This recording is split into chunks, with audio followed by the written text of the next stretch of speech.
webcam's a little jittery. Yeah. Welcome to Cut Ups, episode 12, brought to you by the Maize and Blue Review. We're going to get that intro timed right one of these times. We've only got, hopefully we have 2 more episodes left, right? And that, so obviously we're here covering Michigan's Big Ten championship win. Is that you with the... What am I doing? I don't know. I hear like talking in the background. Oh, here, let me check. Maybe my mic might be off. Give me 1 second. I'll go. Okay, I'll go muted. You can intro. I'll do start the deal, talking yeah. things. I'll figure it out on my end. Deal. All right. So obviously we're here to cover Michigan versus Purdue Big Ten championship game. Huge win for Michigan. Pretty similar game to what we've seen all year, which is the tale of 2 halves, right? Michigan kind of comes out feeling out the other team, doing some basic things. The other team's coming out firing. Got some frustrated fans at the end of the first half, and then Michigan takes over in the second half. So we're going to cover the first half tonight with this Michigan-Purdue game. So obviously, if you're watching, thank you. If you're not subscribed already, please do. We go live every Monday night. We go live every day with content. So make sure you're subscribed. Get the notification bell so when you do know when we go live. We try to be as interactive as possible. So if you're watching live on YouTube, please throw in some comments. Any feedback while we're doing the film analysis, we'll try and, respond to as much stuff as we can. So tonight, though, we're going to have to lead off with some breaking news. Heisman finalists announced, 4 of them, all quarterbacks, meaning Michigan running back Blake Corum was not included in the Heisman finalist list. I don't think anybody expected him to win it anymore, obviously with the injury and missing the Ohio State game and a huge opportunity for a Heisman moment. But Toski, real quick, if we can just kind of go through this before we get into the analysis. Are you shocked that he was not invited to New York at least? I think I'm a little disappointed. I'm not necessarily... That's a better word. Yep. Yeah. I'm not necessarily shocked. It's something where I feel like the last week of college football regular season, especially the conference championship, these last 2 games really define whether or not you're going to be there. So it's almost like you have a group of 5 to 10 guys that you're looking at heading into the last regular season week of football and then the conference championship week. And those are where you really need to set yourself apart. I think that's what you saw with Aiden Hutchinson last year. And that just obviously Blake Corum got injured. Right. So he didn't have those moments in those big games to win a championship, to beat Ohio State. He just didn't have that moment. Did his body of work and his impact on a playoff contending team warrant an invite to New York? Absolutely. I think you'd be crazy to say otherwise.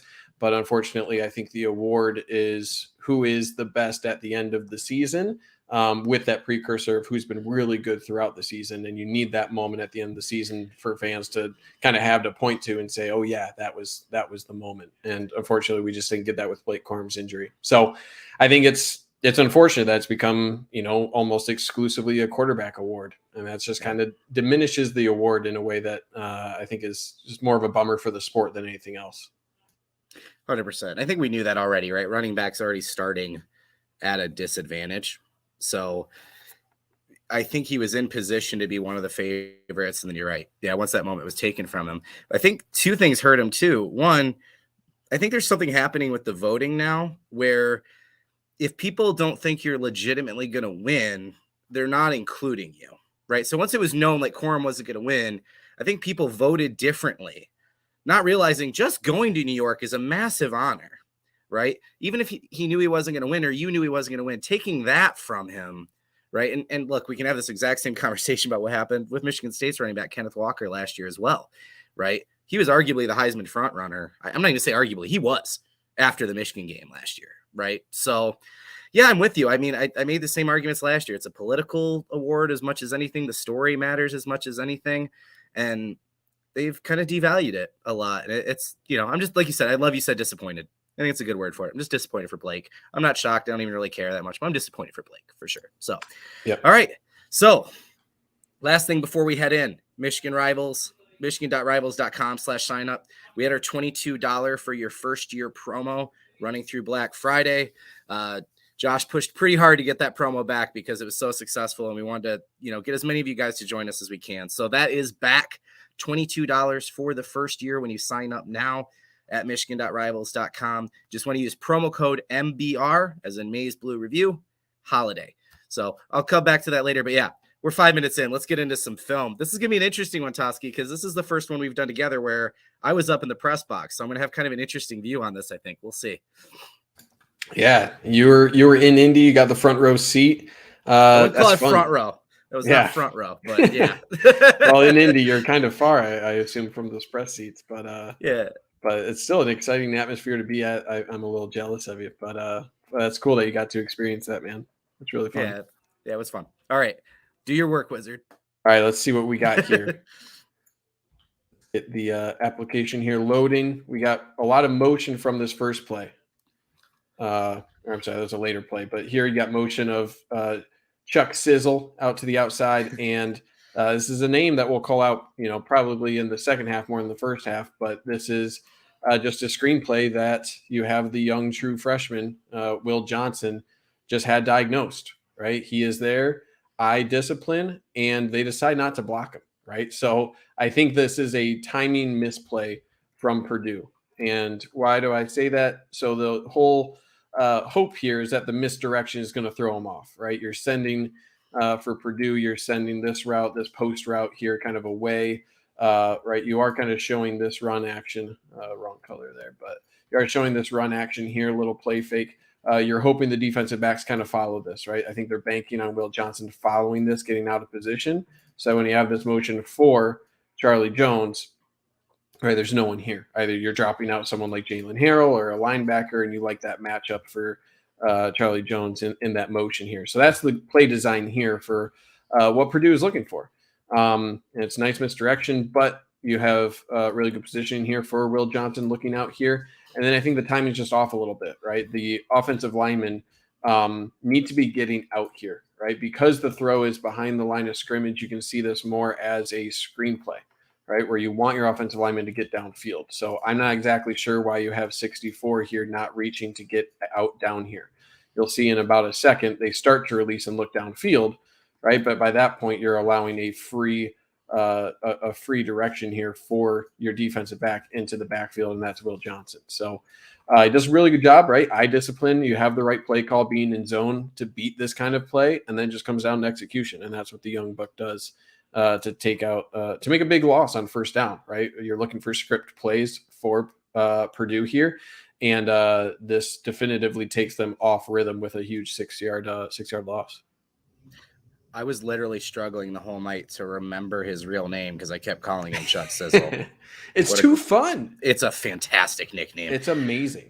Yeah. Not all of Gus's are winners, but some of his winners are gold, man. And that's a good one. It's just good. Yeah. I want to know how he came up with it, but it fits, and he's a ball player, and I will only call him that for the rest of analysis. You can bank on it. Please do, because I genuinely can't remember his real name. So anyway, yeah, I mean, probably can't draw up a better start for Michigan here, right? Yeah. So Will Johnson ends up having a great night. We saw flashes, early of what's making him so good, right? So 5-star going to 5-star. Yeah, 100%. So he's kind of like JJ on the defense, right? He's not always perfect. He does make some mistakes, but you're willing to take it for the big plays like that. That's it. Yeah, it's what they do in those times where you just put another player in that position. It kind of reminds me of, the late version of Dax Hill, where you're just like, man, he makes it look really easy. He's too fast. You put 99% of other players out there. They're not going to make it look that easy. They're not going to bring the violence. They're not going to look that smooth out there. And that's just the level of talent that Will Johnson brings. And he's a true freshman. So it's another layer of just like, wow, how is he able to do that? So this is a petition from me to credit sacks to a player who doesn't eventually get the sack. Okay. So Jalen Harrell does his job, and he does his job extremely well here. But he isn't the one who causes the sack. All right. The player you want to watch here is Mozzie Smith. You got two offensive linemen. 74 is pointed out here on Jalen Harrell after the initial chip from the tight end. So Jalen Harrell will eventually get the sack here, but watch Mozzie Smith create a crater through this offensive line. So I don't know why Purdue decides to double team over here. I believe this is either Upshaw or Chris Jenkins. That's Upshaw. Yep. They decided to double him instead of Mozzie Smith. Mozzie Smith fighting through, a little bit of a hold right here. It's a really good job with his arms to rip through that.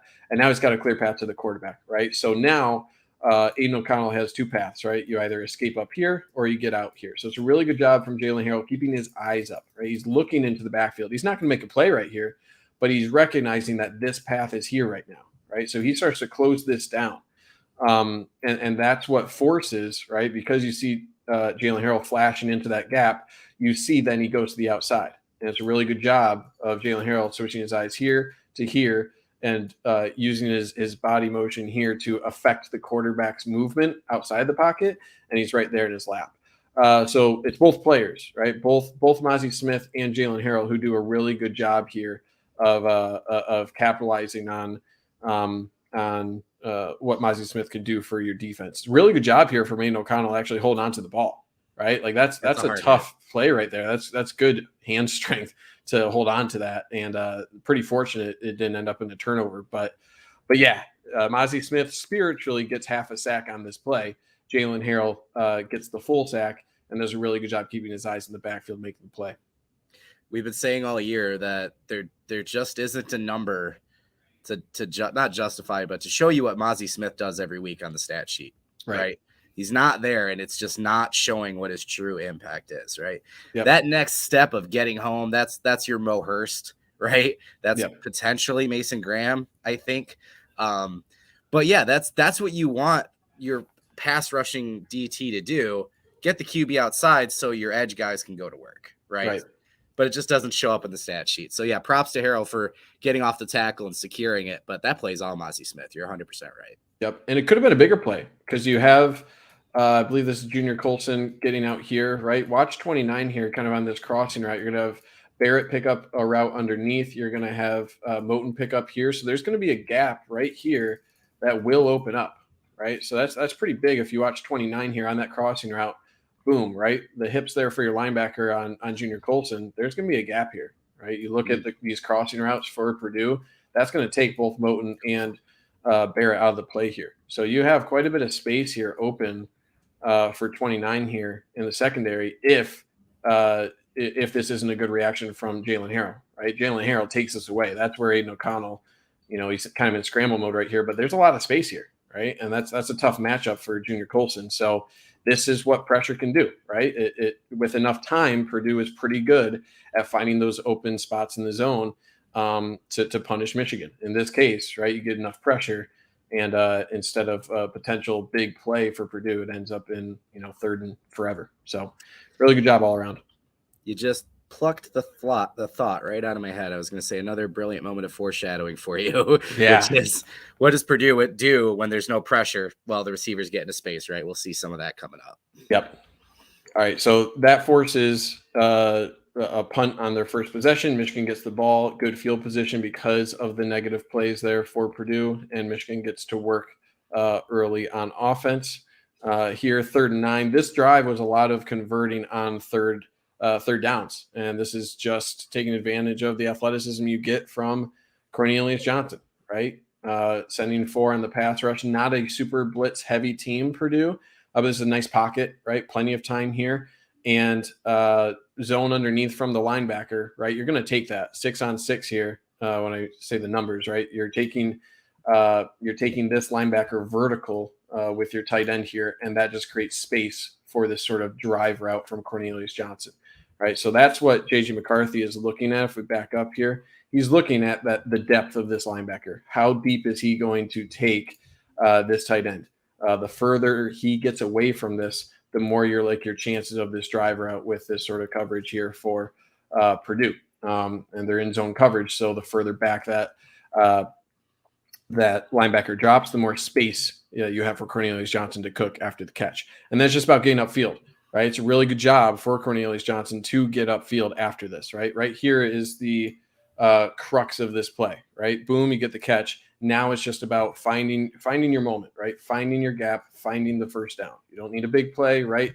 Would have been a mistake if he's trying to make this guy miss, right? Cut to the outside, anything like that. Just get the first down. He does a good job. Ronnie Bell's telling him what to do right there, right? Yep. Go. Yep. And he does a really good job just putting his foot in the ground right here, just expecting the contact and getting there, right? So right at the marker, that's exactly what the play is designed to do, right? So this is a great zone beater, right? And that's why you have good tight ends. When you have Colson Loveland, right, you're going to want to follow that guy vertical on a sort of sit route like that. So, yep, this is just 3rd and 6. You know you're down in distance, right? Or was this 3rd and 9? I think this might have been 3rd and 9. But you have to know what plays you have in getting your athletes in space and what they can get when they're catching the ball at 3rd and 4 against that sort of coverage. And that's just good execution. Only other note here, ball has to be on time and in location, right? Keep him moving forward. Get that separation, maybe a little behind him, but he gets enough momentum here to beat this linebacker. You don't want that linebacker to be able to make a part on that play, right? The best you can do is for him to really mitigate the damage, right? He has no shot to really stop that from being a first round. He does admirably, but that's what that route from Loveland does to your linebacker. Yeah, these are the kind of plays that when they don't work, people always scream like, oh, you got to throw it to the sticks, right? You got to throw it to the sticks. And yeah, most of the time that's ideally what you'd like to do. But if the defense is essentially drawing a line or lining up right on the yellow line, however you want to put it, right? That's the play that can beat that. Like you said, good zone beater. So I just got a kick out of Ronnie Bell, though, just standing there and pointing to CJ forward. He's like, hey, man, I'm kind of useless for you. I'm going to tell you what to do, though. Yeah, and go this way. Yep, go upfield. All right, another 3rd down. This is the 3rd and 6 I was talking about. Wayne Walton corrected me on the last one. 3rd and 6. You are correct, sir. This is the 3rd or 3rd and 9. Wayne Walton said. Now we're at 3rd and 6. And we're going to the air again here, right? JJ McCarthy escapes this somehow, reverses field here. And Michigan's just gotten better at this progressively over the year, right? Especially going to the left, you can see how uncomfortable JJ McCarthy kind of is in this situation.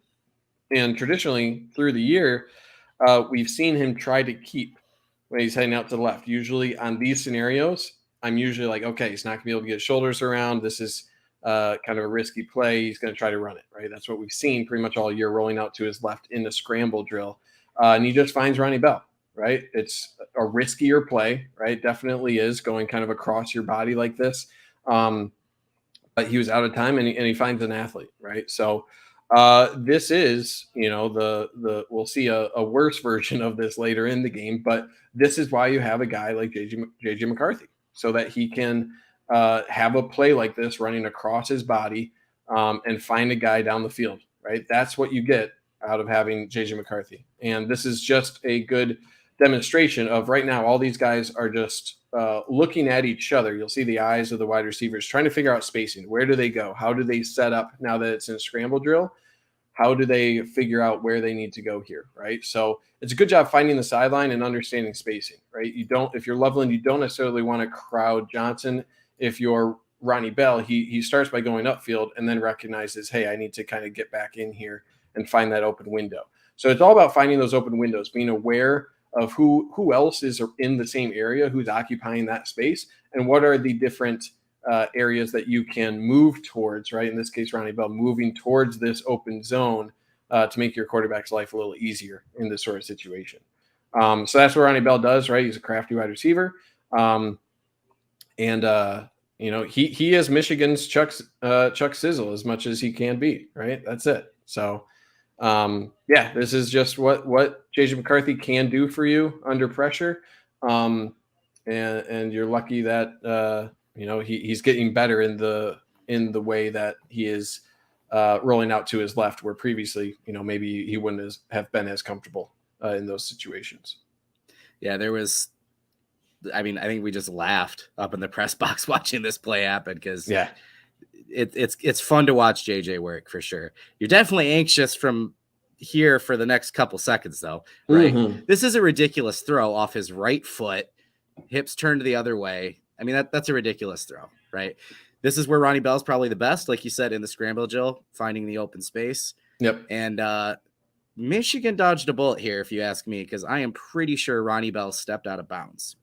Good call out. Before he started pushing forward. So he wasn't forced out and he was the first one to touch it. So right there. Yeah. Yeah. It's possible. It looks probable that he did step out. Yeah. So anyway, Yeah. The one additional thing, I'm pretty sure there might have been a chance to hit Ronnie Bell up the seam here, right? If JJ McCarthy, his initial read is taking him over here, but this linebacker doesn't gain any depth. This safety is getting depth, right? You got man coverage on the outside. So if you watch Ronnie Bell up the seam right here, there might be a shot, right? There might be a place for the ball here, depending on where the safety, how he's reacting to this, if he's still getting depth. But again, you cannot fault a quarterback where his initial read, right, is over here and there's nothing here. So you can't expect him to see what he's not reading initially, right? Maybe pre-snap he could understand the coverage a little bit better. But again, that's possibly the only thing you had before the scramble drill. But hey, you make something out of nothing, and you don't apologize for a first down on 3rd and 6, right? So we'll move forward and take that for what the 5-star is going to get you. All right. At the 25 here, 1st and 10. I apologize. I don't know what's happening with the application today. It's being a little slow on me. I need to upgrade my computer, Trevor. I think that's what we're learning here. So a little fake reverse there, or fake end around, and it's just Colston Loveland showing that potential, right? I think we all saw in his recruiting profile, or like, this guy's under the radar from Idaho. Give him a year, give him a couple years, and he's going to be a guy. He's already a guy, and a lot of people would call him a dude, and you wouldn't be wrong, right? That is a throw that you haven't really seen since we had possibly Nico Collins or Jake Butt, if you're talking about any tight end shaped people. But this is just a back shoulder throw into double coverage that's where that ball has to be, right? And that's a tough catch that a true freshman is making look very easy, right? So, I mean, nothing truly fancy here, right? This is just out of the backfield. You just have Colston Loveland going on a wheel route here, right? You're hoping that this sort of end around action will get some of the defensive backs out. You're hoping that this, I don't even recall seeing this route, but I'm assuming this is going to be a post to try to get that defensive back out of there as well, right? That's Cornelius Johnson taking him on a post, trying to clear him out. It's a really good job from number 20 following, right? That's a tough route to cover if you're number 20. But they defend this really well. This outside linebacker picks that up. He recognizes where Loveland is going and follows him, turns and runs with the wheel. That's the matchup that Michigan really wanted on this play, and they got it. This is just kind of what I've been saying against, like Marvin Harrison Jr., I feel like had some plays like this. You go back any number of these years, and it feels like this happens to Michigan quite often, and now Michigan is doing it to other guys, right? Where you have a just pure athlete in Colston Loveland who can go up on a back shoulder and make a catch like this look easy. That's not easy. So again, this is a hat tip, right? Where Purdue played it about as well as you can expect the Boilermakers to. This is just a guy being a dude. That's it. Yeah, I want to thank Colston Loveland for making me correct about hyping him up all off season coming through. This is the next step in the passing game. It's not just the quarterback like JJ. It's him having guys like this that he can trust to throw the ball up and make a play like that, right? Yep. In this moment for a freshman, blah, blah, blah. It's just a ridiculous play. Right. And you got to be pretty excited about that kid's future. We got 2 more years at least of Colston Loveland, right? So this was AJ Henning's only play of the game, by the way. Wow. The decoy on the end around there. Yeah. So, because, I mean, look when JJ throws that ball and where number 20 is. Right. That's just having faith in your guy, man. And this goes both ways, right? He's going to have his quarterback when he gives him that chance. And when you bail your QB out there, when he gives you the faith to make the play like that and you come through, that's how those guys build a relationship and start clicking long-term. So, again, what a start for Michigan, right? 3 and out, 2 negative plays on defense. And then you come out and make, maybe the Donovan touchdown against Rutgers, but that's probably the best passing touchdown of the year, right? Other than like your deep shots, but just overall play, making a play. That's probably the best one of the year. Right. And I do like that, JJ McCarthy is putting this where it has to be, right? He recognizes that 20 is covering this pretty well, and you have the safety over the top. Back shoulder is the only spot where this can go, right? You can't, there is no room, and it would be a terrible throw if you decide to throw it over here, right? Throwing a back shoulder is the best way that it can be safe and also give your tight end the best chance at a at a catch there. And I spiritually, I want to call him a wide out because this is like a wide receiver play. You don't see many tight ends making that play. He is Funches. Like that is a Funches type play. That's the only guy that you can really compare that sort of catch and that sort of athleticism to at this point. Yeah, early in the year, I kept saying he's a wide receiver in a tight end's body. Yeah. And I made an absurd comparison just because it was on my mind to Kyle Pitts. I'm not saying he's going to be Kyle Pitts, but just thinking about what the guy can do. Right. That's what you're talking about, is a guy that can line up like a tight end, but he's a wide receiver. It's unbelievable. Right. And the only thing that was kind of not holding him back, he's only a freshman, but his blocking came along so quickly in the second half. Yep. Really earned him a lot of playing time. And then obviously when Schoonmaker was out, Loveland stepped in, and now he's locked into tight end 2, 1B possibly, and he's going to be tight end 1 next year, it looks like. So hell of a play, and yeah, just excited for the future, man. What a stud he is. Yep, it'll be fun to see how his body develops too, right? Being so young, it'll be really interesting to see how the Michigan staff puts him through, what sort of weight gain he has, what his role is going to be. Yeah, you got to remember that's an 18-year-old kid. Absurd. Yeah. Absurd. Yeah.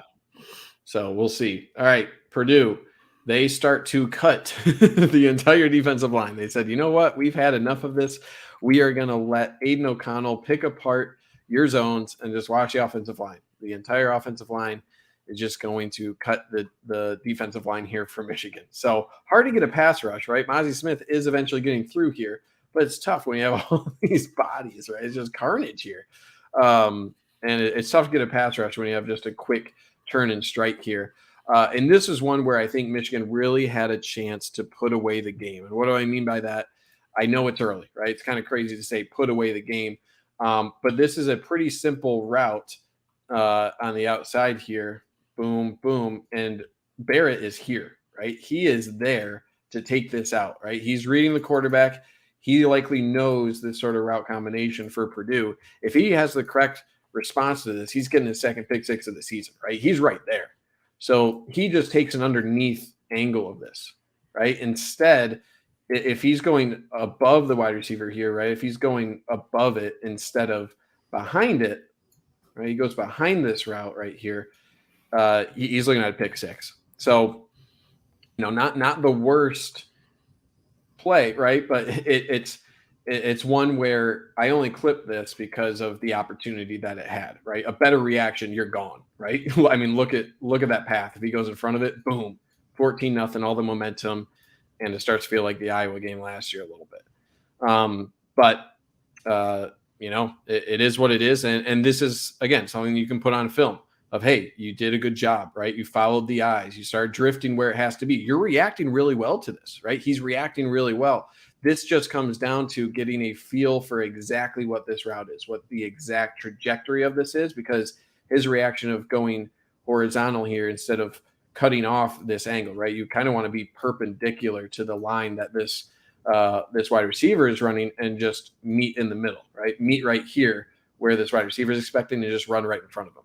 So instead, him going horizontal there doesn't give him the best positioning to make a play on the ball. So good on him for being in the position, right, and reading the eyes. He's doing all the right things, just doesn't execute perfectly to come away with the pick there. I don't think you're crazy for saying this is a chance to put the game away, right? When teams have a talent advantage and they go up 14-0 quick, they win those games 98% of the time or something crazy, right? Like that's how you just whatever energy that team, Purdue in this case, had coming out of the locker room and they look up, but it's 14-0 already. You feel like the game's already over. You're not coming back, right? Just for perspective, I tweeted about this at the moment. The yard advantage at this point was Michigan 55, Purdue -10. Yeah. The first quarter finishes, Purdue 129 yards, Michigan 57. Yep. So the script flips quick here. And you're right. Yeah. If Michigan gets another 3 and out and scores again, feels like the game's over. But instead, we have a tight first half because of this drive. Yep. So, not end of the world, right? But against better teams, right? Those are the plays that can change the game. Against Purdue, it's a team that's pretty well suited to come from behind. They're pass heavy, right? They can get a ton of drives. They can get a lot going just because they're a faster offense in general, but they're pass heavy. So being behind isn't like they're Iowa, right? So, but those it's definitely over if you're Iowa, right? 100%. And this drive kind of defines just the missed opportunity, right? There were a lot of missed execution as well as Purdue just executing well. You have what you want on this play, right? This is just a simple screen here. The main block here is getting this player out on RJ Moten flying down, right? You're going to get Durham, I think, out here on, I believe that's not Will Johnson. That's Turner. DJ Turner. So you pause it right here, right? You got Charlie Jones. Good job from Turner. Turner does a good job forcing this back inside. That's what you want. Force this guy back inside. That's where you have your safety, right? You're expecting your safety to be able to make that play. And it's just a whiff, right? RG Moten, I don't think he had his best game. That's just a whiff and not a good one, right? You at least want to slow him down. A guy like Chuck Sizzle, you got to slow that guy down a little bit, all right? So not a fancy play, right? You had the numbers, you had the reaction. This is just about execution.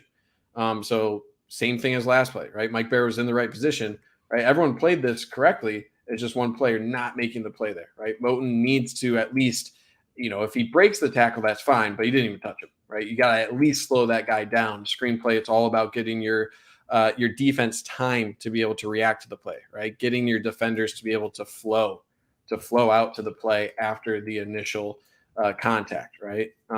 And there is no contact. So that's the main issue, right? You have what you want, and Purdue just executes, and you're making it a little bit too easy on their offense right here.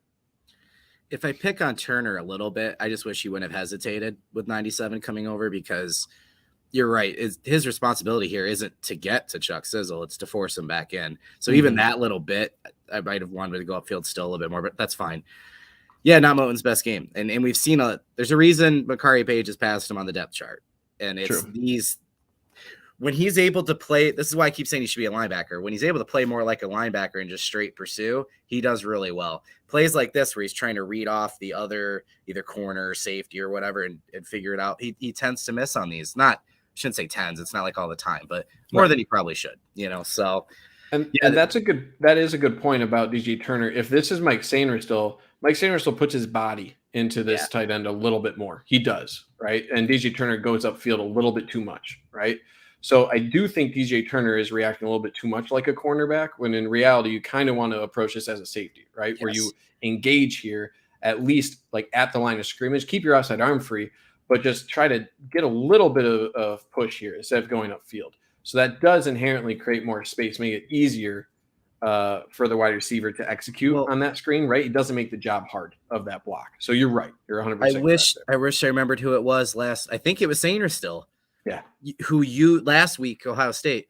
You can use the offensive player to disrupt the play. Push 100%. Him right back into the receiver, right? Yep. Instead, you're trying to do almost like a, defensive end or like a basketball move with that foot shuffle. Like, you don't need to do that. He's way bigger than you. Just go into him, right? And that's not his job, right? It's not his job 100%. To get upfield here. It's just to set the edge, and he doesn't do that.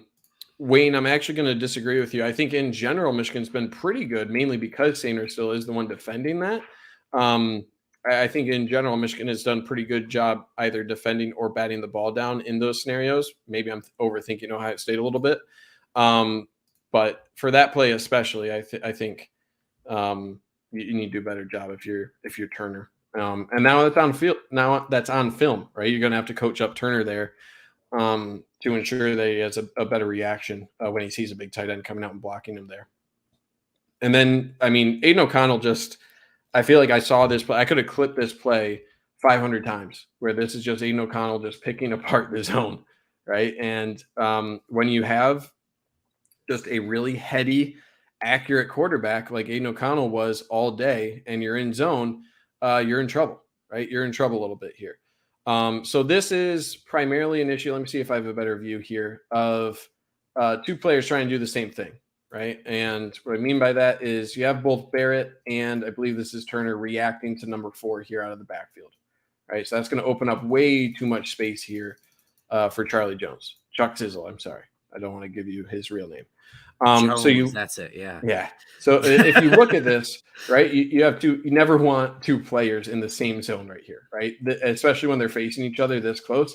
This isn't what you want, right? So what is the appropriate zone here? It's tough to say. I'm going to err on the side of the defensive back knowing the zone a little bit better than your linebacker, right? So it's clear that the linebacker thought he had a responsibility out of the backfield of number 4, right? So is that the case? I'm not 100% sure. I'll be honest with you. I'm not 100% sure.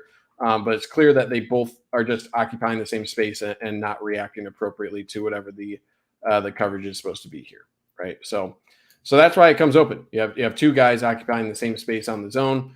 It actually does look like Barrett is trying to point out to the defensive back right here. You can see his hand kind of raised, where it seems like he's trying to call off, saying like, "Hey, you go out here, and I'm going to stay to occupy this zone." Right? They just don't execute. So, not what you want there. And it's very possible that DJ Turner is reading the eyes of the quarterback, and that's why he's reacting to that. And this is just about knowing your personnel. DJ Turner is very good at reading the eyes of the quarterback and reacting to that, right? So I do think this is Barrett's zone right here. He's just not doing a good job. DJ Turner has this responsibility covering number 4 out of the backfield. He's just reading the eyes and occupying here as well. So I think Barrett got a little out of position, not understanding that, you don't have responsibility of number 4 and just drifted too far over, right? If he stays right here, you take that away because you have safety over the top.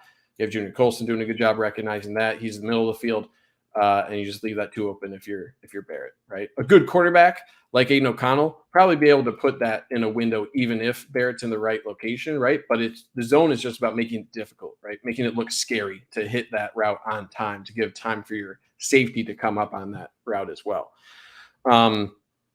So, we saw this all game. I think Purdue had a really good game plan of attacking the zones. And again, Michigan just wasn't executing on this drive. Barrett, another just rough start of the game for him on this drive. I don't know if you're going to have this view. Can you see Will Johnson on the near sideline when the play starts? So we have this view. That's all I have. Yeah. So the outside corners, this is just my personal opinion. Yeah. I think the corners are supposed to be in man. Barrett's pointing as soon as Chuck goes by him. Barrett's pointing to Turner like he's supposed to go with him. Like, watch, right? Like instantly he's like, no, go. Wow. So and Barrett's usually playing those running back. I mean, we saw again Ohio State, those screen passes, and Barrett gunned for it. But this is bad enough that one of them could have had the wrong play call. I don't know. Right? Yeah. Like it's that off. So I don't know. It's a funky looking thing. Yeah, you're right. If there's ever 2 guys standing in the same spot, somebody messed up bad. Yeah. It does seem like they're passing off. Will Johnson is passing off this wide receiver here to Moten. So it does seem like some sort of, cover 3 because you have more back on this zone as well. So you have deep third, really deep third. You're bracketing him, passing him off deep third, and then you have 1, 2, 3, 4 underneath.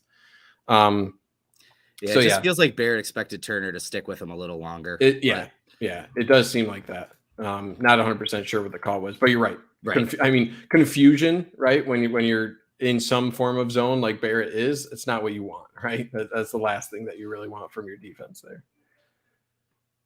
Okay, let's see. We got 1st and 10 here later in the first quarter. And Purdue continuing to march down the field. And if it ever wants to play, go ahead. There we go. We got the motion. Oh, I love this play. And this was the issue playing against Purdue, where they had just a few play calls where I was just like, man, that's genius. Like, oh, that's just a really pretty play, right? So they send this guy in motion, little wing T. You're pulling your guard, right? You're pulling your guard, handing off to 3. You have this fake motion here. Again, that's just to get the linebackers reacting this way, right? So you give enough time for 75 coming around on this power. It's just a fun little play, right? 75 is going to get this kick out block. Because of this fake, right? This fake in the backfield, you're just going to get a little bit of motion here. They're just going to hold up a little bit, and that gives enough time for your tight end to get here, right? You're running number 2 down this way, and that's going to take out the defensive back for DJ Turner, right? He's going to be out of there, and then you're just one-on-one against a safety here, and then backside safety as well, right? So you have that block to the safety really well, right? Executed extremely well. That misdirection does its job, and now it's just a one-on-one battle. Right, one-on-one battle, running back versus RJ Moten. And again, RJ Moten, I feel like it's been two players, right? Barrett and Moten just not able to make a couple plays, right? And there's Barrett. So, you never want to pick on one player. I feel like we did so against OSU, but a couple players just didn't have a good drive, right? And sometimes that's what it takes, right? You have two players right here. You pause it. You expect Michigan, an extremely good tackling team, especially Barrett. And Moten in this situation has generally been, maybe not okay, but you expect both these players to be able to combine for a tackle here, and they just don't have that. So this is really rare to see from Michigan this year of not being able to make that play. It was called down at like the half-yard line. They'll pick up the touchdown. But yeah, that play deserved, it's 7-8 yards. Should have been stopped there, right? And this is just, again, poor execution beyond that. That was the difference. So tip of the hat for the play call, right? It's a really fun play. I really like how it's designed, and the rest is good execution. One thing that maybe you could have done a little bit better job, it's good job for Junior Colson disengaging here, right? He disengages and then sees this gap, closes that. Maybe he committed a little early here, right? Instead of committing right there, you can see he's kind of starting to run. Maybe get into your side step a little bit right here, right? He kind of takes himself out of the play by committing there, and now you're done, right? Now Junior Colson is too far upfield, and he can't work through the tight end here to assist on the tackle. So, he's not the one really responsible for this, right? Safety should be able to come down and make that play. But just undisciplined in tackling there at the end, and that's what gets it close to the goal line there. I think the first drive maybe threw off what Purdue's opening script game plan would have been. 100%. And then coming out on this one, knowing how important it is, they pulled out all the stops because with the teams at the talent disadvantage, you're going to see things you haven't seen all year. And that clearly tripped up the Michigan defense on this drive. They just, whatever they watched on film wasn't this, right? But you could see that hole forming from a mile away, man. Just, oh yeah. As soon as it started, you go, oh no. And it's so subtle, but not even just the fake, but O'Connell having the ball outside first, I think makes Harrell think that the runner's going to go to the outside of O'Connell. So he over pursues just enough to make it easier for the pulling guard to get inside and make that hole even better, right? Those little cell things that the quarterback can do, right? So he's going up thinking, oh, now I got to cut back in, and that's too late, right? Right. And it's a difficult thing too, because when you see this out of the corner of your eye, right, his eyes are in the right spot, but when you see exactly what you said of O'Connell flashing that ball here, you're seeing out of the corner of your eye this motion right from your running back. What you would like Harold to do, if I fast forward just a little bit, you'd like to see him work down, right? Trust your eyes. Trust that you see 75 coming here, right? Yep. Your goal should be to eat as much space right here as possible, right? You eat as much space here, recognize 75 is coming, and you can blow up that play.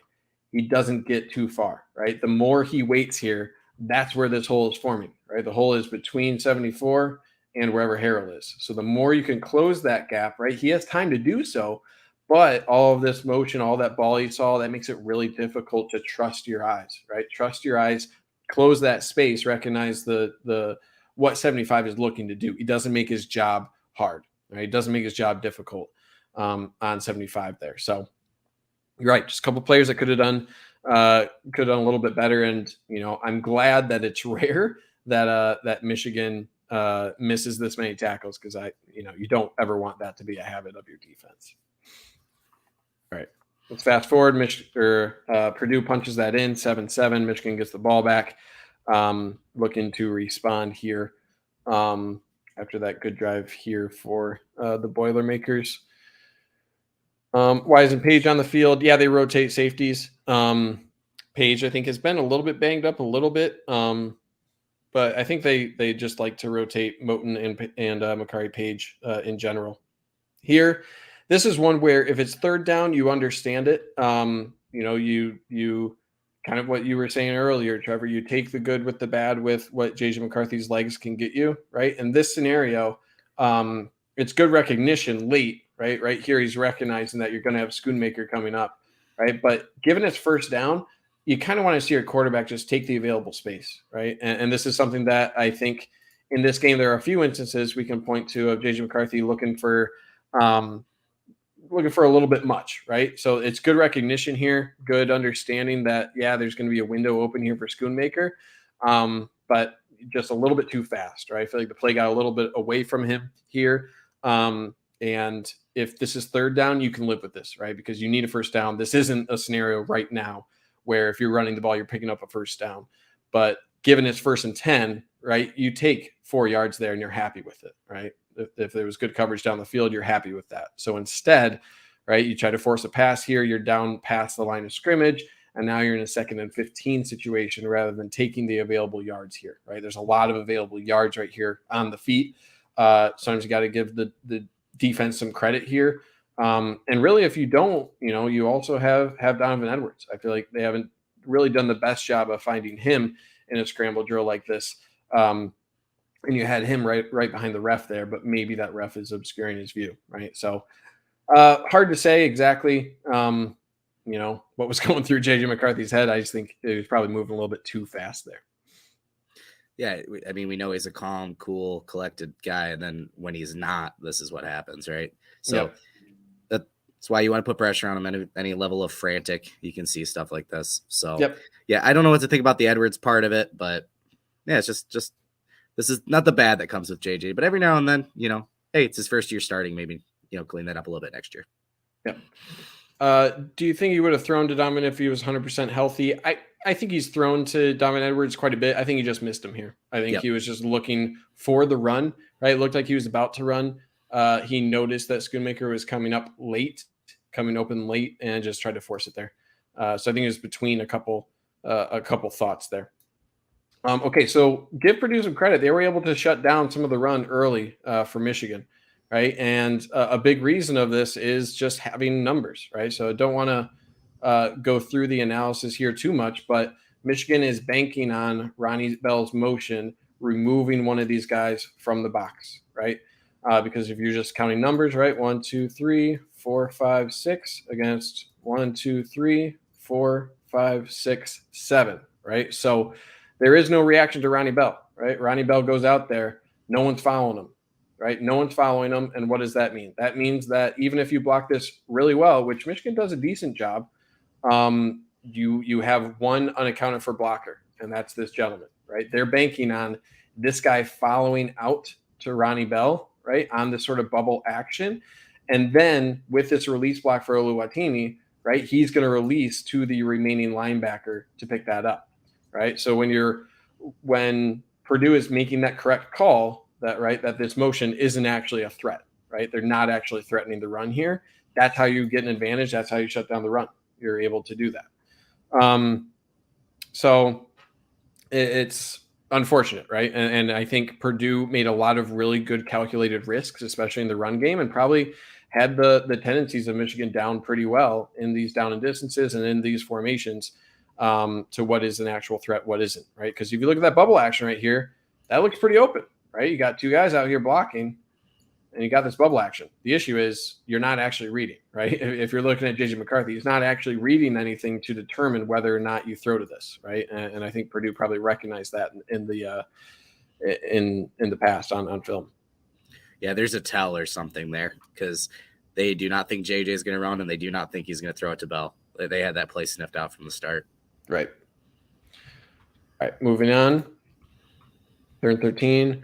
Wouldn't they have been burned on a screen then to Bell? Yep, absolutely. Mm-hmm. If JJ keeps, he would have gotten a lot of yards. It wasn't actually a read, though. There wasn't actually a right. That's what we're saying, right? Yeah, an edge defender that they were reading there. Thanks. I was working during the game, missed a lot of it. Well, we'll get through some of it here. All right, 3rd and 13 now. This is, again, another just missed shot. One where you would like to have it. I think, again, won't spend a whole lot of time on this, but it's a good ball, right? Stepping up in the pocket, only 3 on the rush, finding the open area there. Not a bad ball, right? Ronnie Bell has a good route here. He's between 2 defenders, just a little high, right? Could Ronnie Bell have caught that? Probably, right? This is just one of those few scenarios where it's 50% on the quarterback for making it a little bit lower of a throw there, a little bit on the wide receiver, right? Ronnie Bell probably could have got up a little bit more and made a play on the ball. Just a really tough catch otherwise. Other thing I saw here, I think Roman Wilson was possibly open on his route. It seems like I think he's doing a little up the seam fly route, right? So I think the eyes here of JJ McCarthy took that safety to defend Ronnie Bell. But if you look deep, right, you do have Roman Wilson running here. So it's hard to say at the time of the throw, right, what the reaction of this defensive back is. But running up the seam here, sort of on this route, Roman Wilson could have been open, right? But again, if this is a well thrown, a little bit lower of a ball, Ronnie Bell's able to get up a little bit more for that. I don't think he mistimed his jump. I just don't think he got a lot of verticality on his jump there, given he was running fast. So I think it could have just been a little bit better from both players there to make that a big play. Yeah, and we called Roman out being open up in the box. So yeah, he was open. Yeah. So, and yeah, look, Ronnie Bell's led Michigan in receiving 3 years. Yeah. Right. A guy that was the lowest recruit of his class, more of a basketball player. I don't need to go through his whole career history, but he's far exceeded expectations. But having a guy at that elite level that wins these 50-50 situations and makes your quarterback better, again, that's the next step in the passing game. So It's not a perfect throw from JJ, but you want a receiver that can catch the balls that aren't perfect throws. So 100%. Yep. You want guys that make you right? That's kind of where if it's not perfect, you can make a guy say, wow, that was a great pass and a great catch, right? And that was a pretty good pass and just not quite a great catch, right? And that's the difference between a huge play and a completion. So it was close, but close is not going to cut it. So this is where I was really enthused, right? 3rd and 4. What do you expect is going to happen, right? Chuck Sizzle, just a quick one step, boom, go to him. And really good coverage here from DJ Turner and then Makari Page, right? Almost come away with a pick here. So this is a case where just recognize, right? You look at the numbers for Purdue all season. It's going to Payne Durham. It's going to Chuck Sizzle. That's it. That's where they want to go on 3rd and crunch time, right? Press the heck out of him. He's going to want to do a quick slant. At the snap, Makari Page, look down, right? There's the eyes for Makari Page. He's looking, where's the ball going? Boom. And then he's going to react. As soon as he sees that throw, right, getting that slant, he sees that's where the throw is going, and really good job reacting to it. DJ Turner is being a little physical here, right? Getting your hands on him right here. Could it be called? Maybe, but he's not really grabbing with that right hand, right? So it's kind of 50-50. And again, he's playing the ball. So it's a good job from him for Michigan to recognize that this is a tendency, right? This is the guy. This is the guy for Purdue, right? So you want to put 2 guys on him, take away what they put on film, and make a play on the ball. If Purdue had one more guy, they're a much better football team, right? Like when you have one guy that's getting you 160 yards and your QB is throwing for 360 and no touchdowns, right? That's why you're 8-4 and not 10-2. So I think they don't call the flag here. Receivers are going to cry for PI as much as possible, right? Yeah. And little Chuck Sizzle knows right away that was a good play. So not that he needs to sell it or take a dive almost or whatever, but he knows that's a clean play because, like you said, he played the ball. Turner's looking at the QB the whole way here. So no issue. And that's going to help you as well. The more you can show that you're playing the ball, right, and getting your hand on the ball like that, right, between the wide receiver, you're helping yourself from defensive backs perspective by making that play and making contact with the ball. That's just going to further help your case to not get a flag, right? If you're just face guarding, things like that. If you're being physical from the start and not when the ball gets there, that helps your case too, obviously. But all right, 4th and 4 here, and this is a scenario where it's like it's going to be a fake. It's going to be a fake. I called it out live, and I was like, just brutal. So a couple things to break down on this, right? Good play call for Purdue. I really liked it. Main player to watch is Julius Welshoff. Gotta set the edge, right? Gotta set the edge. You never see on a punt this happening, right? You never see that. These guys are always just going to stick around, right? They're going to stay here, wait for the rush. As soon as you see this, right? As soon as you see motion towards the line of scrimmage, react with motion, right? Get up there, take out. You're the fullback on defense now. Take that out.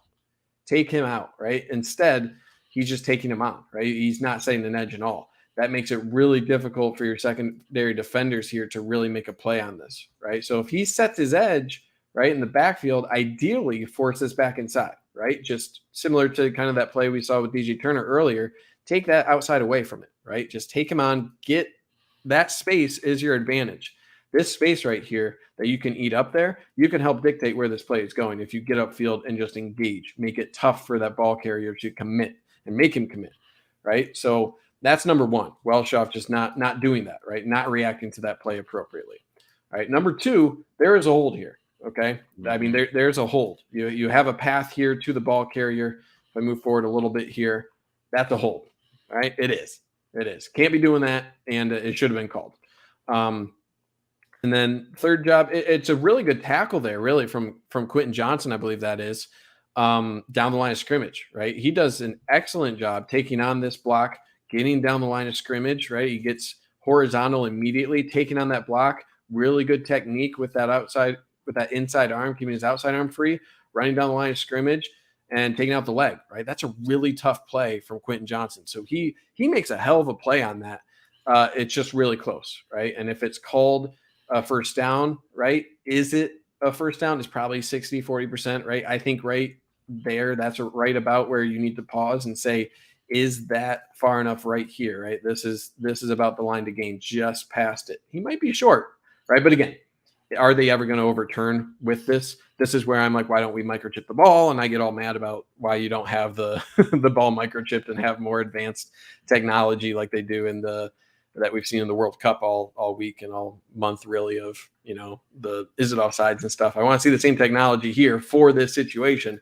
Fortunately, we don't have that, right? So a few things that go wrong. Mainly, Welshoff needs to do a little bit better. The rest need to do a little bit better by calling that a hold. And, it is a good play from Quentin Johnson, just not quite enough. So is what it is. And a gutsy call, right? Give Purdue a lot of credit there. They can turn the whole field into a digital grid, pause it where he's down, and know exactly where the ball is. That's what I'm saying. That technology exists. That's anyway, the thing that shocked me about this working as well as it did, I mean, both teams had to know this play was going to happen after Ohio State's non-fake punt last week, right? There is no way Purdue didn't say, we're running a fake this week. And there's no way Michigan didn't say they're probably going to run a fake against us this week. So that's why I was shocked. That, it feels like everyone in the world knew this was coming. So, yep. And that's an egregious hold, but whatever, I guess. Yep, it is what it is.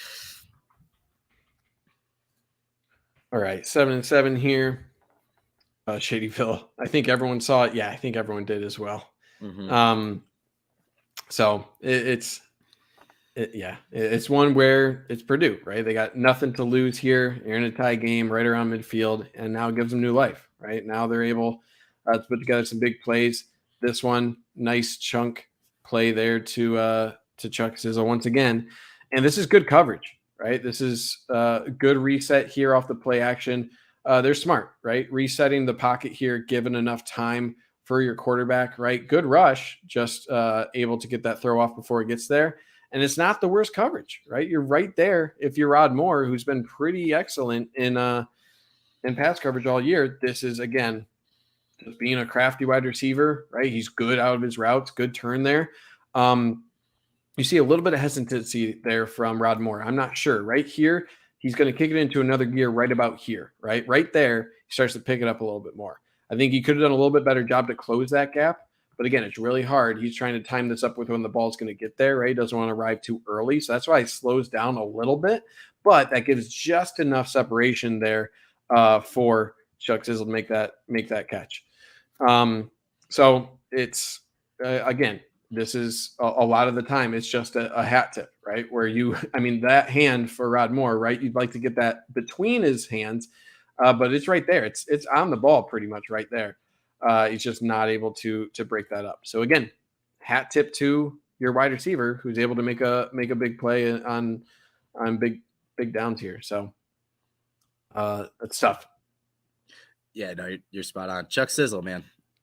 Yeah, there's nothing to say, man. It's just like, that's just the connection, right? He's a baller, man. I've watched his season bookended. I watched Purdue Penn State at the start of the year, and I watched this, and those are the two games I've watched of Purdue this year, and he dominated both of them. So, yep. I mean, he's leading the Big Ten in pretty much every statistical category, right? And then when you add in how long he's played with Aiden O'Connell as they've been growing up, that's just what you're going to get. And the solution, I sent out a tweet to this. I'm pretty sure it was after this point, but I said staple Will Johnson to Chuck Zizzle and call it a day. Like that's it. Just staple him to him, because to make up that good of a wide receiver, you need some 5-star talent, right? And this is really good coverage here from Will Johnson, recognizing the crossing route, right? This design from your tight end here is just to make it difficult on this crossing route on this exact player, right? You're hoping that Will Johnson will not be able to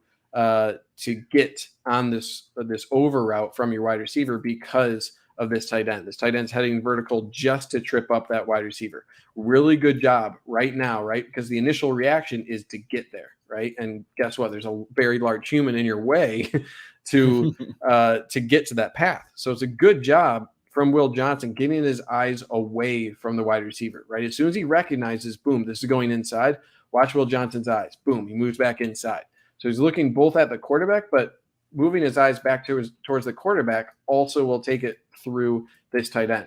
So that creates a reroute in his initial reaction to get over this, right? To get over that, and that'll give him good positioning on this route. So it's a really good job, right? And you see actually the hands of the tight end. He's trying to get his path in the way of the defensive back. That's his whole purpose right here.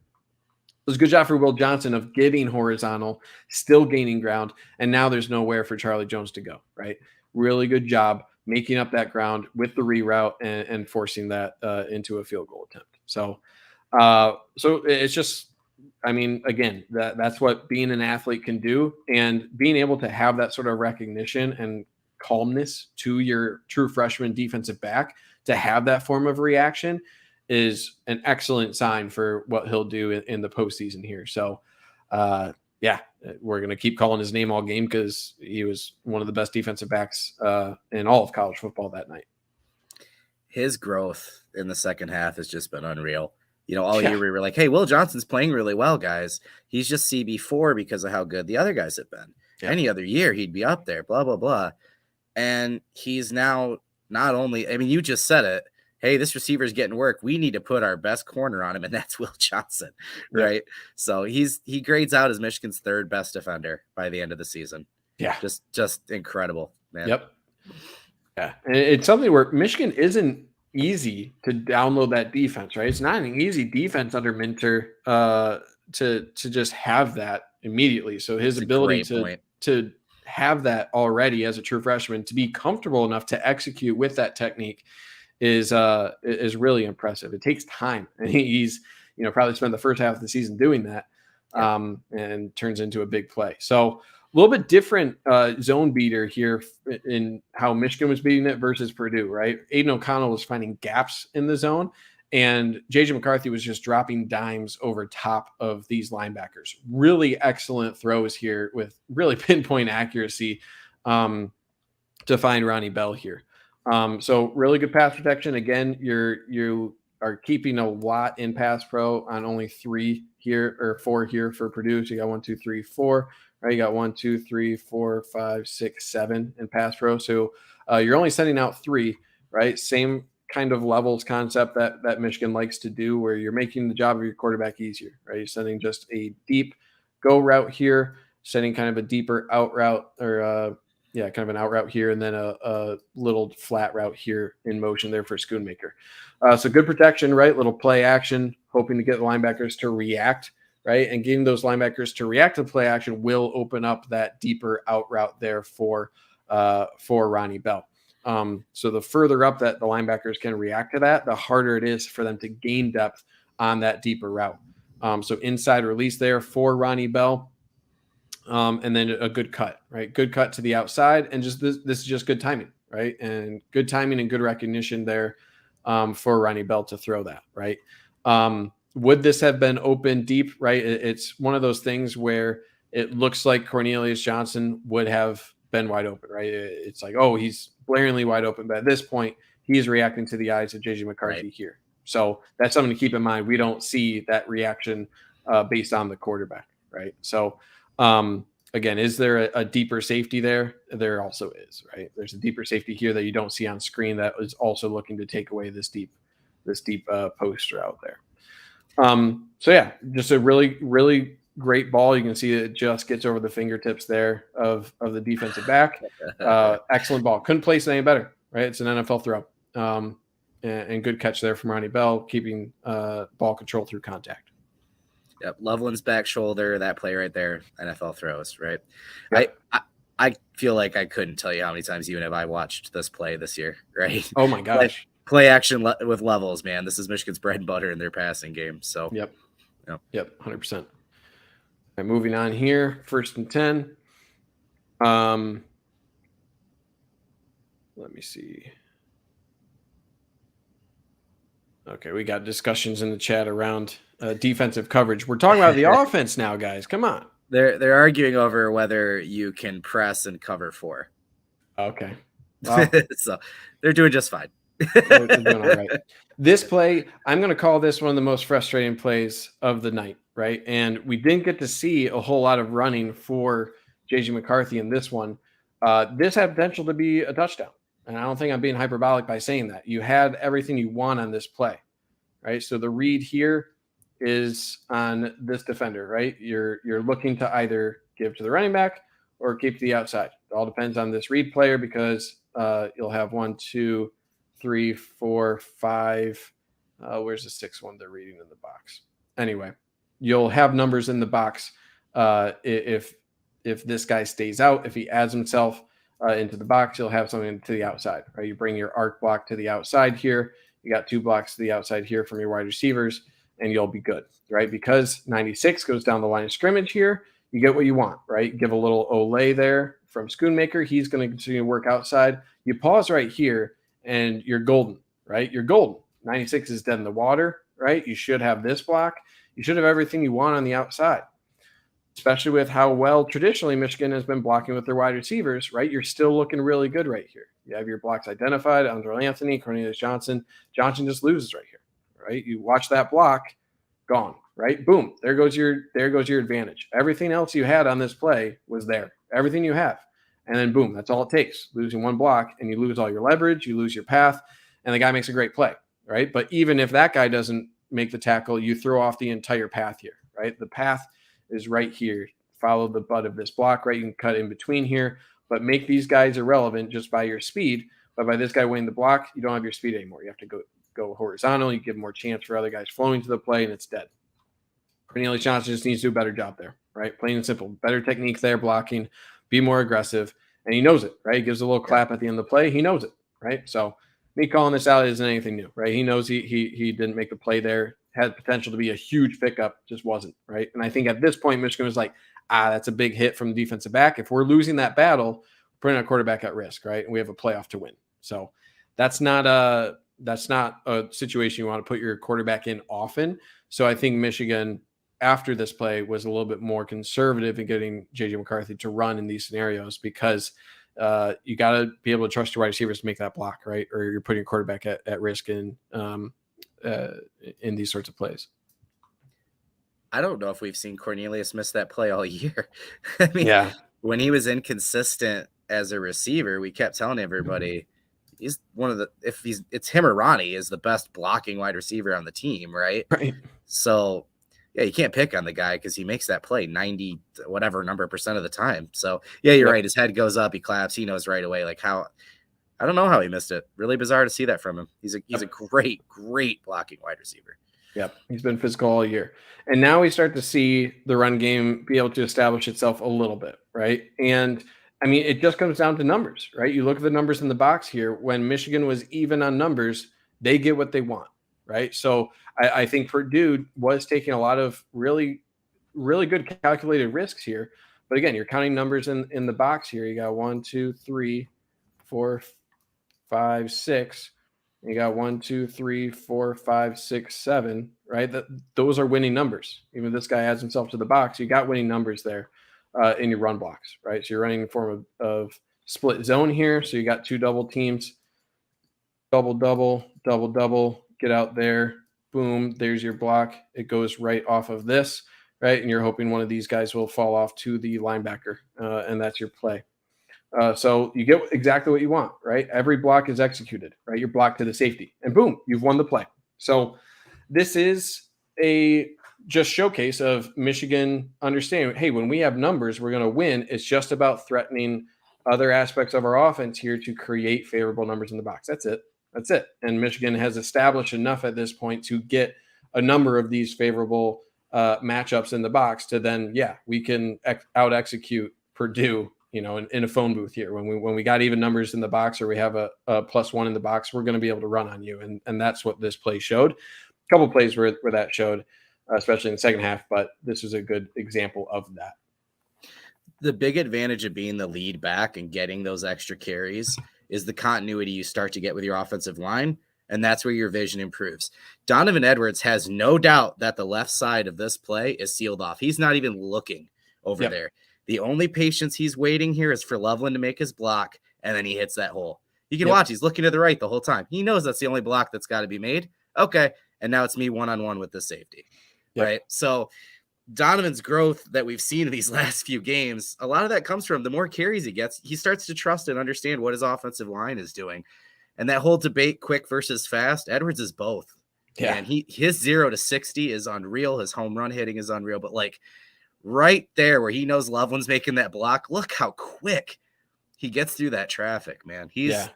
I keep doing this 2023, blah, blah, blah, but he's going to be unreal next year. He really is. He has a burst. Like, I know Blake Corum has decent burst as well. I feel like Karan Higdon's burst was exceptional, but his top speed wasn't anything to really write home about.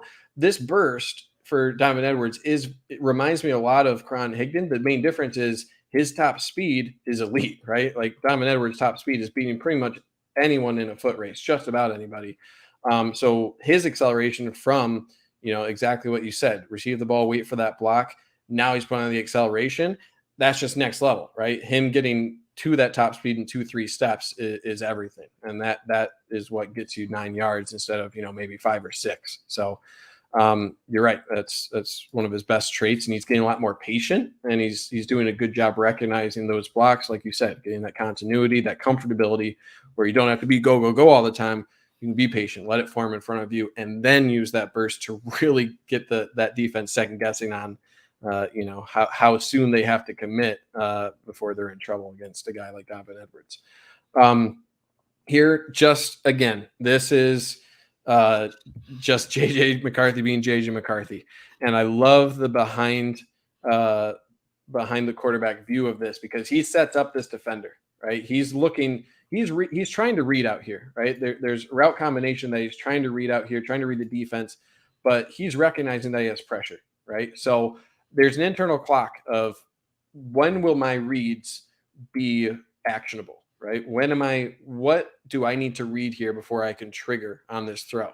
And he makes a calculation that by the time this guy gets to me, I'm not going to be able to read what I need to read out here to appropriately execute the right action, right? You could argue right here, right? Maybe this is your touchdown before getting out, right? And I think you'd probably be accurate of making that throw. Right. So that's one aspect of this is, yep, there's pressure. What does this mean? Right. What does this guy rushing off the edge mean? That means that the crossing route I have underneath this is going to be there. Right. So that's, I think, the future you want for JJ McCarthy, of recognizing, hey, I have this under route. Where's this linebacker coming from? That's likely the area, right, for the timing of this crossing route that I can get to because of that blitzer. Right. That's that next level. That's really difficult for anyone to execute. But what I really like what he does here, he's baiting this guy, right? He's baiting him inside here, and he's saying, you know what, I'm just going to hold up for a second, and then I'm going to make him wrong, right? So he's waiting. Boom, now you're wrong, right? The eyes, especially to the inside here of JJ McCarthy, makes that defender wrong, right? There's no way for this linebacker to be able to turn quick enough to keep up with JJ McCarthy. So that's something that you get with a true sophomore, right? It's something I constantly try to remind myself with the maturity he brings is this is a true sophomore. So that next level, right, of saying, yeah, this guy blitzing, right? I recognize this guy. That means this is going to be open, and I can either like step up and throw that or, take the hit and throw that. that's something you might want your quarterback to do, but not reasonable to expect a true sophomore to do that, right? But even with that, you have the athleticism to then roll out, right? He rolls out, beats his guy, baited that defender into making the wrong move at the wrong time, and recognize that he's going to have a guy going open, right? So you can understand, there is that next step, and that's the scary thing with JJ McCarthy is you still see those next step moments, but he still makes you right? Kind of what we were saying before, Trevor, of having your wide receiver be able to make plays for the play to be right, to make your quarterback look good.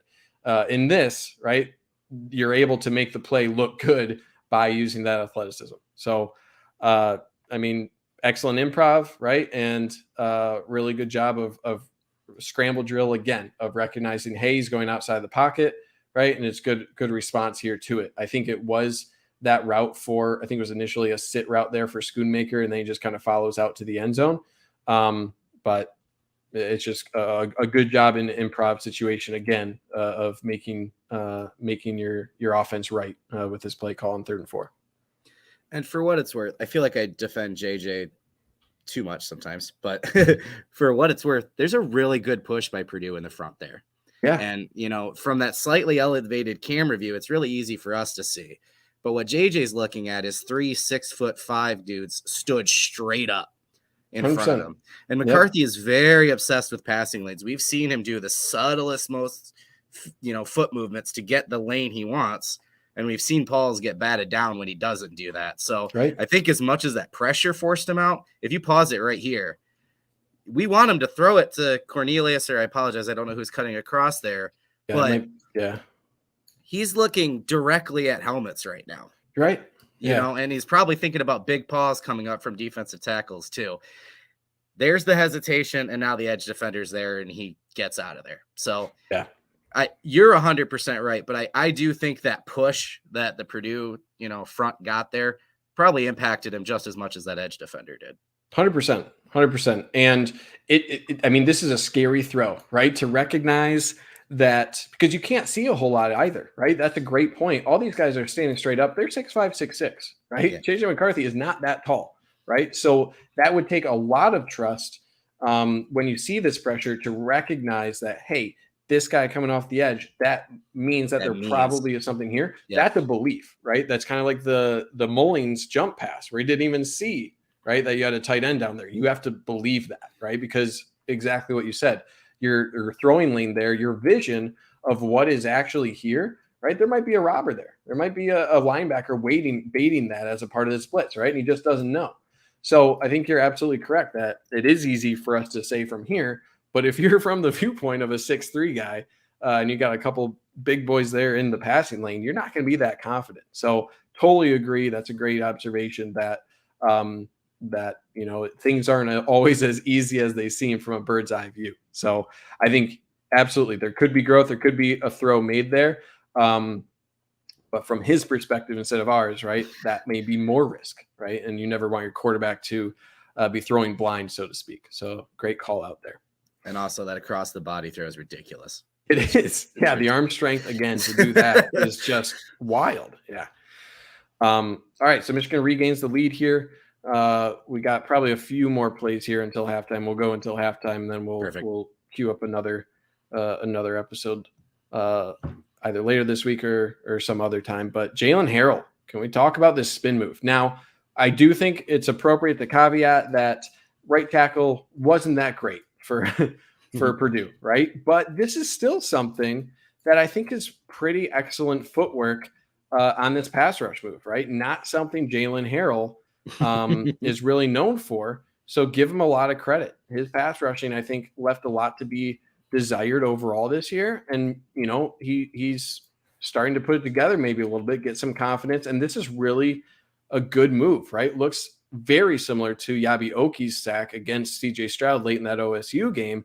They must have, I think Yabi Oki pulled this move and Jalen Harrell was like, you're going to teach me that. And it looks like he learned pretty quickly there. So that's just really good footwork. I mean, look at 74 after the play. He is out looking for a cab out there. I don't know. He's out in the middle of the field, just kind of dancing away. So that's a really powerful spin move, right? So give him a lot of credit, right? I don't know if that works against all tackles, right? But you don't apologize for a sack. And that looks like a very clean, good technique move from Jalen Harrell. And he picks up his second sack of the day. So give him a lot of credit here for making a big impact on this Big Ten championship. And whatever that sack assist category we're going to create for Mozzie Smith, you give one to Braden McGregor here too. Great point. Yeah. So I had to pull it up because I had the tweet during the game. I thought this was pretty awesome. Yabioki and Jalen Harrell, 10 pressures, 3 sacks. Braden McGregor, Derek Moore each added 3 pressures as well. So not having Mike Morris out there. And again, here I am, 2023, keep doing it. But the edge had some moments early on in the season that it felt like maybe the pass rush was falling off a little bit. For not having Mike Morris out there, those guys I just named, Oki, Harrell, McGregor, and Moore, this is their best game yet. Yeah, 100%. And you're right. Really, really good handwork here from Braden McGregor as well. He gets some separation from 64. First with an outside move, right, getting disengaged, and then boom, inside. He's got that gap, right? So that's where Aiden O'Connell is looking to escape because he can't, because Braden McGregor's there. That gives enough time for Jalen Harrell to get out there. And then one additional thing just to call out is Mason Graham does a really good job as well reacting to this play, right? Gets chipped. They're chipping him out of the backfield. He's reading the quarterback's eyes, trying to get up. And then he recognizes, hey, where's the path of the quarterback? Like he recognizes this and starts running down, right? So that's another thing, another true freshman, right? If you're not going to be able to get to the ball, at least make it difficult on the quarterback, right? He's getting chipped here. He's not going to be able to make it to the quarterback. He recognizes that, gets into the passing lane, and then he's working down the line of scrimmage, right? That's just hustle. That's just hustle. And it'd be easy for a defensive tackle in that position to not make an effort there. And he's doing everything possible to disrupt that pass and then work his way down the line of scrimmage for any contain. So, again, just effort. Whatever talent isn't there, which we know Mason Graham has a ton of talent, effort makes up a lot. And when you have both, good things happen. The only reason Will Johnson might not be the freshman of the year for Michigan is because of Mason Graham. Will Johnson graded out as the 3rd best defender at the end of the season. Mason Graham graded out as the 2nd best defender on the Michigan defense. What a stat. Yeah. So he was a recruiting miss. I mean, I guarantee if these guys could go back, he's probably a top 10 recruit is what he should have been. So, having a defensive lineman make that big of an impact, not just serviceable, but 2nd best on, a top 10 defense like Michigan, you never see that. You never see that. Never. 3rd and 12 here. Again, you can only say so much about Aiden O'Connell and their ability to not only pick apart, open zones, but also his ability to just deliver a perfect ball on a contested catch here and give a lot of credit to, I believe this is Sheffield, right? Michigan was taking away Durham and Charlie Jones, right? You look at Charlie Jones here, he is doubled, right? Nope, you're not going to. It's 3rd and 12. We know who you want to go to. We're going to take that away, right? And then look at what Michigan's reaction to the seam route for Payne Durham, right? Nope and nope. We're taking that away, right? So they're forcing Purdue, hey, we'll give you one-on-one coverage on G-Man Green out here, right? We like what we have against Sheffield here. I believe that's Sheffield. It could be wrong. But that's where that ball has to be. It's on the shoulder that is harder for G-Man Green to react to. The one thing I don't like about this play, especially, is Yabi Oki barreling this forward for another couple of yards. I feel like you just got to be a little bit smarter in that, right? That doesn't really help here. Kind of making, not making the best there. But this is, again, you're taking away 2 players here for if you're Michigan, right? And you're appropriate to take away those 2 players from Purdue. This is just, this is good coverage again for Michigan. Look at this hand, right? There's not a lot of separation here. The hand is between the hands of the wide receiver, right? And then you bring the other hand raking through towards the ball. That left hand for G-Man Green comes through, tries to punch that ball out, right? That's a tough contested catch. That is not easy. So the throw was on time. Coverage was there, right? Hand in between where the ball is arriving, the punch through. Purdue came to play. And sometimes it's a hat tip, right? And this is another one where Aiden O'Connell recognized, hey, my number 1, number 2 options are being taken away from me. I'm going to throw a perfect ball exactly where it needs to be. And it's a really tough contested catch that the wide receiver comes through on. I came away from this game so impressed by Aiden O'Connell, man. Seriously. He's got some limitations that are probably going to prevent him from being an NFL starter, but he's going to be that guy that goes day 3. He's an NFL backup for a while, and he's going to get a couple starts throughout. And you're like, oh yeah, Aiden O'Connell. I remember him, man. Like he's a really, really, really good quarterback. Good kid too. I mean, obviously everything he dealt with this week, with his brother passing, you're obviously cheering for your team if you're a Michigan fan, but you had to feel a little bit good to see O'Connell go out there and have a good game.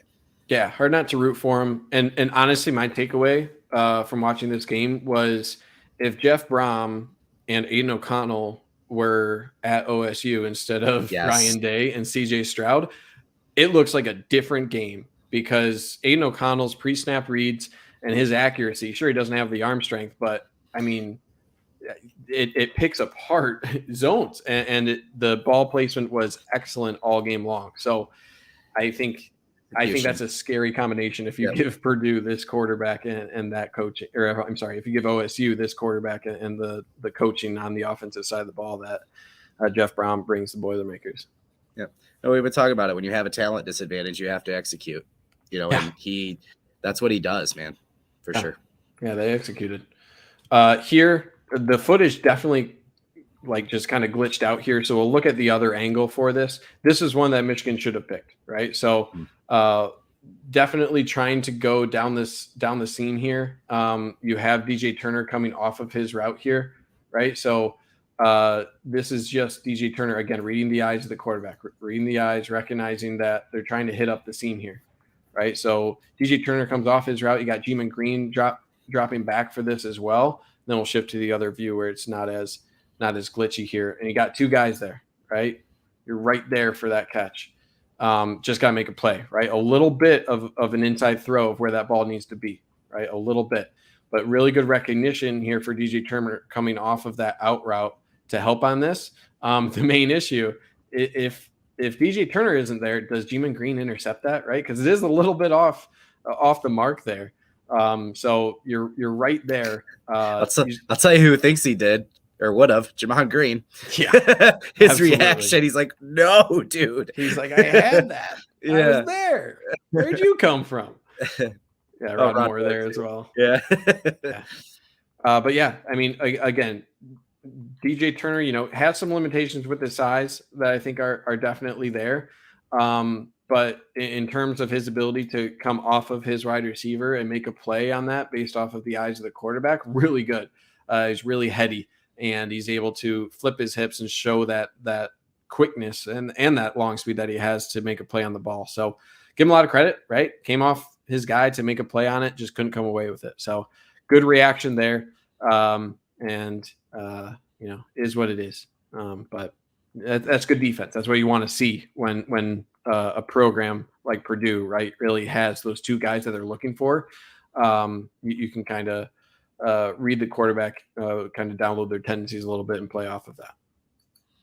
Yeah, I think O'Connell thinks he can loft it up a little bit because Green's got his back turned and, Turner's 10 yards off the play. Right. So yeah. Great job by both of them to get over there. Yeah. Right here where Aiden O'Connell makes that decision, right? He's saying, oh, this is the reaction here. He's here, right? I have all this space. So it's a really good reaction, kind of baiting him into that throw based on your body language and really good technique from both corners there. And, they're fortunate not to come away. Purdue is fortunate to not have that result in an interception. Okay. Last couple plays here of the first half, then we'll call it a night. JJ McCarthy here, 14-13 is the score at this point. You're looking at 2nd and 6 minute left in the first half. You're on your own 29, so trying to look, for getting in field goal range. You do have 3 timeouts. And this one just I was pretty frustrated at this drive overall. The first down pass was to Donovan Edwards, took him 4 yards. And here just seems like a couple of missed blocks here, right? I don't see in any scenario where you have a screen right here, right, and you have 2 wideouts here. It doesn't make sense for them both to go there, right? I think the broadcast called out Roman Wilson. Honestly, I don't see how this would be on Roman Wilson. To me, it seems like you should have Schoonmaker go out here, Roman Wilson right there, right? That seems to be the block that would make sense. Maybe if you want to go here and twist Roman Wilson out here on this, maybe, but that seems like a very difficult block on Roman Wilson. The only other thing I could think of, maybe they're expecting this wideout to drop out, right? To drop out and not react quickly to this. But to me, that still doesn't make sense for both wide receivers to not be going out towards 23 right there, right? And you should always be, even if there is zone, you should always be having either your tight end or your wide receiver get out there immediately on a play like that, right? Because you can't risk that, right? If it's a better play from the cornerback, could be a pick six. So I think it's just a misplay. I'd like to get your reaction on that, Trevor, of what you think the blocking would be. To me, I think it's supposed to be the tight end to get out and then Roman Wilson out on the wide receiver based on the eyes here of Roman Wilson. Obviously, they're both looking out here. So I think one of them is wrong. I think just by the leverage here, it makes more sense for your tight end to go outside there. Yeah, you're asking a lot of Roman Wilson if that's supposed to be his block. Right. So, I mean, I don't know that that's the case, but I know you're asking a lot of him. And I feel you'd be a lot more confident that your 6'5", 260-pound tight end could make that play from that position. But right. Yeah. Yep. So moving on, 3rd and 6 now. And it's tough because you got a minute left, right? Purdue has all 3 timeouts. You don't really want to punt here. You're looking for a first down. I think ideally in this position, you'd have, 30, 35 seconds left with all 3 of your timeouts. But instead you got a minute, right? With Purdue's offense, you're a little bit squirrely about what they can do with that amount of time. And this is a case where, again, on 3rd down in this situation, right? You want to see that throw, right? You can understand J.J. McCarthy wanting to get the first down. He's not able to get there. But in this scenario, right about here, I think you should throw this ball to Ronnie Bell, right? Throw it right there at the sticks, right there, or Donovan Edwards, right? You never want to throw across your body, but I mean, he did that earlier on the touchdown, right? Very similar throw, a little bit longer on this one to Donovan Edwards. But you got 2 positions I see here for the ball that results in a first down, right? And he's just a little late, right? The longer you wait on this, right, it's a timing thing with the sideline, right? You can only have your wide receivers running towards the sideline so much before your defensive backs can respond to that motion, right? You can't be flying towards the sideline with limited space. So that throw is late, right? And I think right here, J.J. McCarthy looks a little bit back right now and probably doesn't like the spacing that there is between Donovan Edwards and number 20 as well. So earlier, right about here, that's where if you're throwing Donovan Edwards, you probably want to get that thrown. I do think Donovan Edwards probably could have kept running, right? Instead of kind of holding up right here. He could have done a little bit better job running down that first down marker. He kind of holds up. Maybe, thinking about the spacing between him and Ronnie Bell, but I think that's a mistake. I think he should have kept running there in that instance. So yeah, I mean, you admire, right, the attempt there for J.J. McCarthy, but I think he, on 3rd down like that, you give your wide receiver right here a shot right at the sticks and try to get a toe tapper there for the first down. Yeah, I was surprised he didn't make that. And then, it felt like each time him and Donovan looked at each other, they were both kind of doing the wrong thing, right? Yeah. So Donovan at that moment needs to be running full speed because then JJ doesn't have to throw across his body too much. He can, we've talked about when to throw the changeup. He can throw something a little bit softer that Donovan can get to, but instead he looks at Bell and holds up. Right. Now, by the time he's looked at JJ, he's decided, okay, I'm not going to Donovan. When he thinks, okay, Bell's too close to the sideline, let me look back at Donovan. Well, now he's hardly moved any because he's been jogging. So now he's got 2 defenders in his way. So it just an out of sync play there. Yep. And I mean, you have to make those decisions. Boom, boom, boom. Right. It's not. Oh yeah. It's easy for us watching it in slow motion. Yeah. 100%. Sure. So you can understand if you're not perfectly, and it's a riskier play. If you're not on perfect sync with your wideouts there in that scenario, you're not going to make the throw. So it's understandable.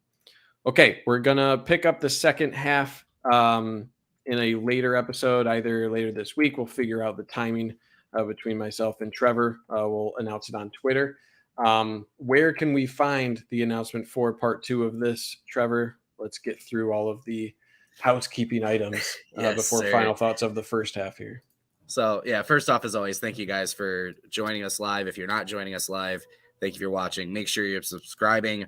on our YouTube channel. Just search Maize and Blue Review. You'll always get the notifications before we go live, get a notification when we do go live.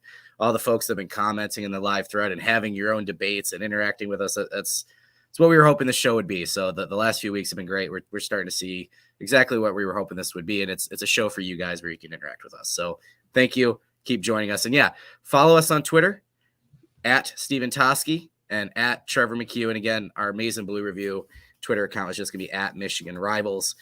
We appreciate you joining us for the free podcast and the free content. But again, go to michigan.rivals.com right now. If you haven't joined, we are bringing back the $22 promo for your first year.